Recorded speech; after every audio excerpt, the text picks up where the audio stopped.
President Donald Trump will reportedly hit Iran harder if Tehran does not accept defeat. This direct ultimatum was delivered by the White House and reported today by Reuters. The announcement marks a fundamental shift in the United States military strategy for this conflict.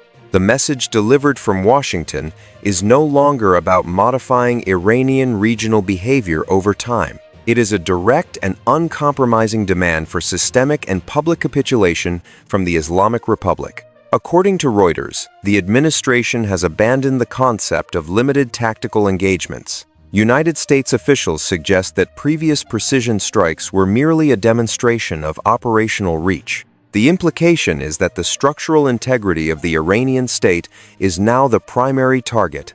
Tehran claims its resistance remains unbroken despite the unprecedented concentration of American firepower. However, military assessments suggest the Iranian command architecture is operating under severe stress.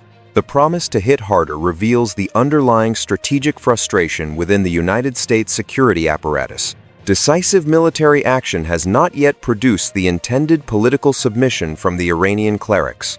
Therefore, the logic of escalation dictates that the application of force must be drastically increased.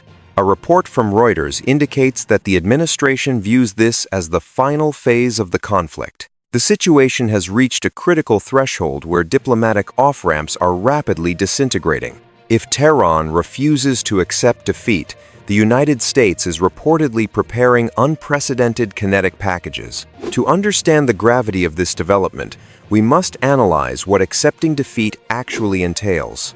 In modern geopolitical conflicts, sovereign states rarely accept unconditional surrender without a total ground occupation. The United States is attempting to force a political collapse relying solely on kinetic aerial supremacy. Military theorists refer to this dangerous operational dynamic as the classic escalation trap. When a massive application of precision force fails to shatter an adversary's will, strategic options narrow.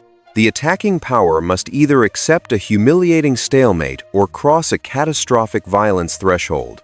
Reuters reports that the White House is explicitly choosing the trajectory of maximum escalation.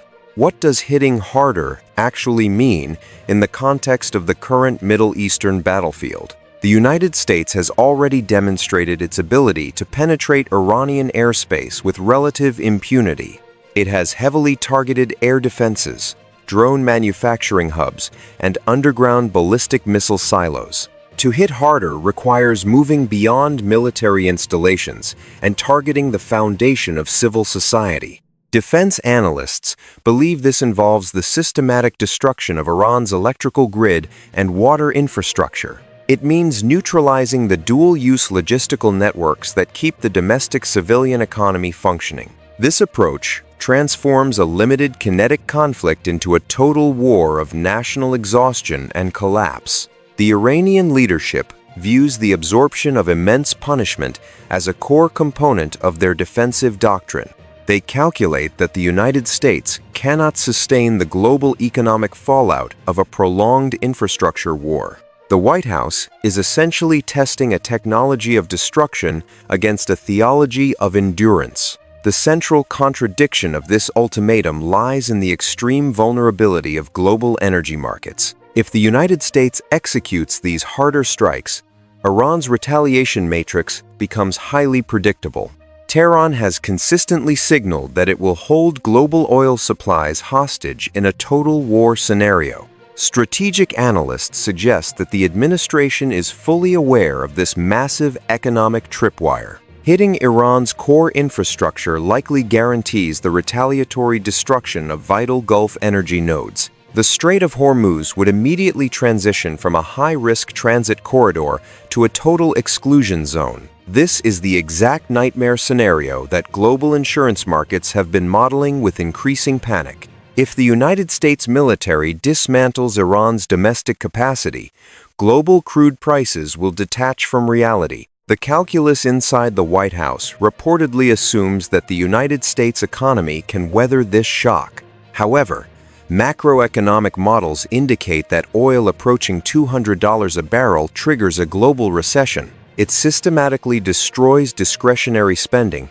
spikes transportation costs, and induces crippling inflation across the West. The threat to hit Iran harder is simultaneously a direct threat to the stability of the global financial system. This structural economic vulnerability is the leverage that Tehran relies upon to offset American military supremacy.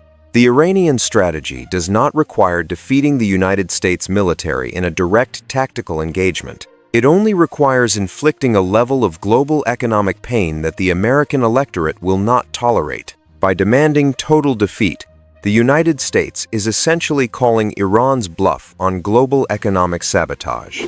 The global energy system's structural vulnerability that this conflict is exposing is not just a Middle Eastern problem. It is a problem for every economy on Earth that relies on the predictable flow of fossil fuels.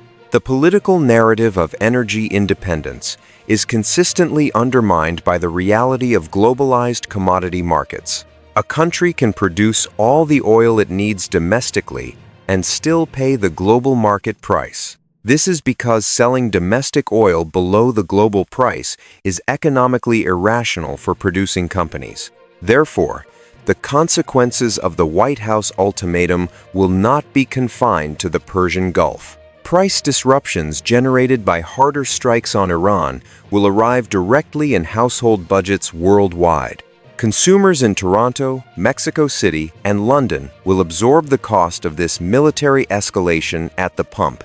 When retail gasoline prices double, the economic calculation for consumer behavior changes permanently. The decision is no longer whether to absorb higher fuel costs, but whether to eliminate them entirely. This conflict is inadvertently accelerating the global transition away from the fossil fuel economic model. The irony is that military actions designed to secure energy dominance are making oil economically unsustainable. Once that behavioral shift toward alternative energy occurs at scale, it does not reverse when oil prices decline. The administration's threat to escalate the war carries long-term structural consequences that outlast any ceasefire. The very industry the United States seeks to protect may suffer permanent demand destruction if prices skyrocket. The geopolitical landscape is currently defined by a profound asymmetry of stakes between the two adversaries. For the United States, this conflict is a matter of regional policy, deterrence, and strategic influence.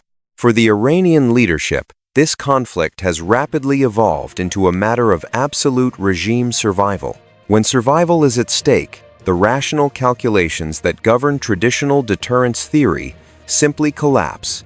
Reuters noted that the White House expects the threat of harder hits to produce Iranian capitulation. However, historical precedents involving ideologically driven states suggest a vastly different and darker outcome. Regimes facing existential threats rarely surrender simply to avoid the destruction of their physical infrastructure. Instead, they tend to consolidate domestic power and radically escalate their asymmetric and regional responses. This leaves the United States facing a scenario where executing its threat yields no tangible political victory. The result would be a physically destroyed Iranian infrastructure paired with an intact, highly hostile leadership. The administration's response is a public promise to hit harder until the adversary mathematically breaks. But the exit strategy from this cycle requires either achieving the original objective or accepting a political loss. Neither option is currently visible in the administration's public positioning or diplomatic messaging.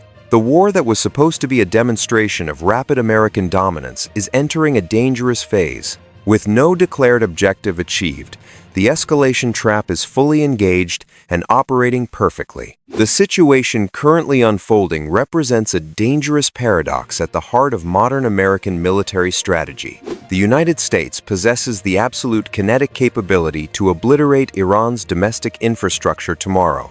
However, it completely lacks the economic shield required to protect the world from the resulting financial fallout. The ultimatum demanding that Tehran accept defeat ignores the foundational reality of the globalized commodity market. Destroying a nation strategically located on the world's most critical energy choke point guarantees a systemic global shock. Iran's strategy of absorbing damage while threatening energy supplies is designed to exploit this exact American vulnerability. The transition from targeted precision strikes to an ultimatum of total defeat marks a terrifying new chapter.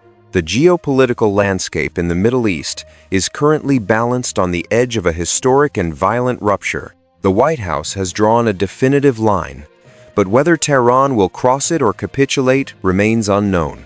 The effectiveness of the harder hits doctrine has yet to be tested against a fully entrenched, desperate adversary. For now, the situation remains highly fluid, and the potential for a sudden, catastrophic regional escalation is imminent.